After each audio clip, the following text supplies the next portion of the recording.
ടെസ്ലയുടെയും space എക്സിന്റെയും സ്ഥാപകനാണ് ലോകപ്രശസ്ത വ്യവസായി Elon Musk. അദ്ദേഹത്തിന്റെ സ്വപ്ന പദ്ധതികളിൽ ഒന്നാണ് സ്റ്റാർഷിപ്പ് എന്ന് എല്ലാവർക്കും അറിയാമല്ലോ. 2026 ചൊവ്വയിൽ മനുഷ്യനെ ഇറക്കാനായി സ്പേസ് എക്സ് രൂപകൽപ്പന ചെയ്ത ഒരു റോക്കറ്റാണ് സ്റ്റാർഷിപ്പ്. ഇതിന് 40 നില കെട്ടിടത്തിന്റെ ഉയരമാണുള്ളത്, ഏകദേശം 121 മീറ്റർ. അതുകൊണ്ട് തന്നെ ലോകത്തിലെ ഏറ്റവും വലുതും കരുത്തുറ്റതുമായ റോക്കറ്റ് എന്ന ഖ്യാതി നേടിയ റോക്കറ്റാണ് സ്റ്റാർഷിപ്പ്. എന്നാൽ നേരത്തെ നടത്തിയ ഇതിന്റെ 9 പരീക്ഷണ വിക്ഷേപണങ്ങളും ഭാഗികമായോ അല്ലെങ്കിൽ പൂർണ്ണമായോ പരാജയപ്പെട്ടതാണ്. അതുകൊണ്ട് തന്നെ ഈ സ്റ്റാർഷിപ്പ് പദ്ധതി ഒരു അനിശ്ചിതത്വം നേരിട്ടുകൊണ്ടിരിക്കുകയാണ്. അങ്ങനെ ഇരിക്കെയാണ് 10ാമത്തെ പരീക്ഷണത്തിൽ വിജയിച്ചത്. ശരിക്കും ബഹിരാകാശ പരിവേഷണ ചരിത്രത്തിൽ ഒരു നാഴികക്കല്ലായി മാറിയ സംഭവം തന്നെയാണ് ഈ 10ാമത്തെ പരീക്ഷണവും ആ പരീക്ഷണ വിജയവും.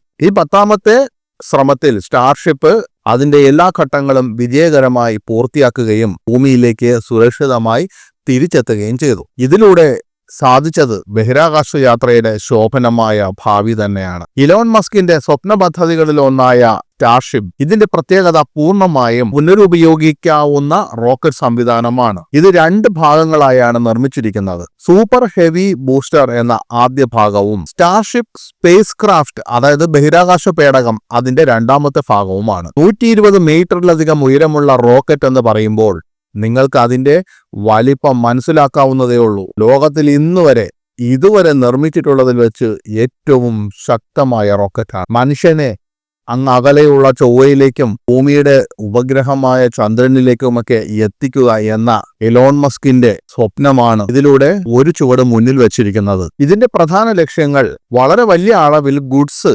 ബഹിരാകാശത്തേക്ക് കൊണ്ടുപോവുക എന്നതാണ്. ഈ 10ാമത്തെ സ്റ്റാർഷിപ്പ് വിക്ഷേപണം നടന്നത് ടെക്സാസിലെ ബോക്ക ചിക്കയിലുള്ള സ്പേസ് എക്സിന്റെ സ്റ്റാർബേസ് വിക്ഷേപണ കേന്ദ്രത്തിൽ നിന്നാണ്. ഈ വിക്ഷേപണത്തിൽ റോക്കറ്റ് അതിന്റെ എല്ലാ ലക്ഷ്യങ്ങളും കൈവരിച്ചു. സൂപ്പർ ഹെവി ബൂസ്റ്റർ വിജയകരമായ റോക്കറ്റിൽ നിന്ന് വേർപെട്ടു. ശേഷം ബൂസ്റ്റർ മെക്സിക്കോ ഉൾക്കടലിലെ നിശ്ചിത സ്ഥലത്തേക്ക് ഇറങ്ങി. ബഹിരാകാശ പേടകമായ സ്റ്റാർഷിപ്പ് ഭൂമിയുടെ ഭ്രമണപഥത്തിലെത്തി. തുടർന്ന് സ്പേസ് എക്സിന്റെ തന്നെ 8ഓളം ഡമ്മി സ്റ്റാർലിങ്ക് ഉപകരണങ്ങൾ യന്ത്രക്കൈ ഉപയോഗിച്ച് വിക്ഷേപിച്ച് തിരികെ വന്ന് ഇന്ത്യൻ മഹാസമുദ്രത്തിൽ പതിച്ചു.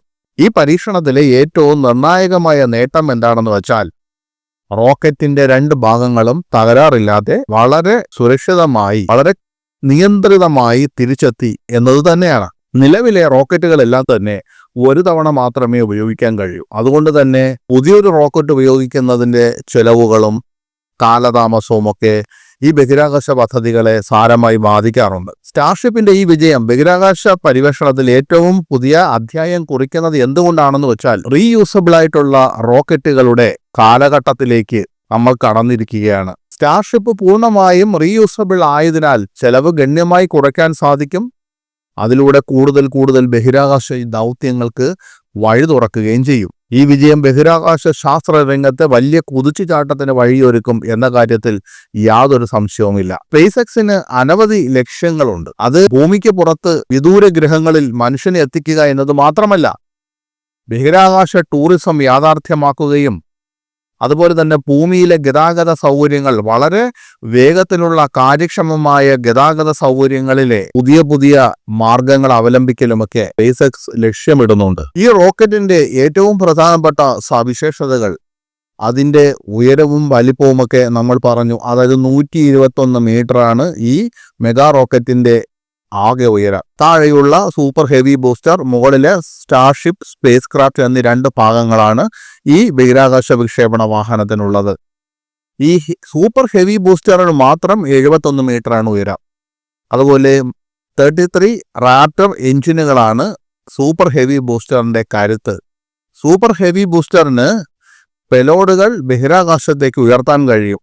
52 മീറ്ററാണ് ഏറ്റവും മുകളിലത്തെ സ്റ്റാർഷിപ്പ് സ്പേസ് ക്രാഫ്റ്റിന്റെ ഉയരം. അമേരിക്കയിലെ കാലിഫോർണിയ ആസ്ഥാനമായ ഒരു സ്വകാര്യ സ്പേസ് കമ്പനിയാണ് സ്പേസ് എക്സ്. സ്പേസ് എക്സ് എന്നാൽ സ്പേസ് എക്സ്പ്ലോറേഷൻ ടെക്നോളജീസ് കോർപ്പറേഷൻ. പേയ്പാലിന്റെയും ടെസ്ല മോട്ടോഴ്സിന്റെയും സ്ഥാപകനായ ഇലോൺ മസ്ക് ആണ് അതിന്റെ സിഇഒ എന്ന് നമുക്കെല്ലാം അറിയാം. ബഹിരാകാശ യാത്രയിൽ ശ്രദ്ധ കേന്ദ്രീകരിക്കുന്ന സ്പേസ് എക്സിന്റെ പ്രധാന ലക്ഷ്യം അതിന്റെ ചിലവ് കുറയ്ക്കുക എന്നത് തന്നെയാണ്. മാത്രമല്ല അതിലൂടെ അനവധി ബഹിരാകാശ ദൗത്യങ്ങൾ സാധ്യമാക്കുക, ചൊവ്വ പോലുള്ള ഗ്രഹങ്ങളിലേക്ക് മനുഷ്യന്റെ കുടിയേറ്റം സാധ്യമാക്കുക എന്നതൊക്കെയാണ്. സ്പേസ് എക്സിന്റെ ഫാൽക്കൺ ശ്രേണിയിലുള്ള റോക്കറ്റുകൾ വിക്ഷേപണത്തിന് ശേഷം തിരിച്ചു ലാൻഡ് ചെയ്യുന്ന തരത്തിലുള്ളവയാണ്. അതേസമയം ഡ്രാഗൺ ശ്രേണിയിലെ റോക്കറ്റുകൾ അന്താരാഷ്ട്ര ബഹിരാകാശ നിലയത്തിലേക്ക് സാധനങ്ങൾ എത്തിക്കാൻ വേണ്ടി ഉള്ളതാണ്. സ്പേസ് എക്സ് നമ്മെ ഞെട്ടിച്ചിട്ടുള്ള മറ്റൊരു കാര്യം, ദ്രവ ഇന്ധനം ഉപയോഗിച്ച് ഒരു റോക്കറ്റിനെ ഭ്രമണപഥത്തിലെത്തിക്കുന്ന ആദ്യത്തെ സ്വകാര്യ കമ്പനി കൂടിയാണ് സ്പേസ് എക്സ്. അത് 2008-ലായിരുന്നു.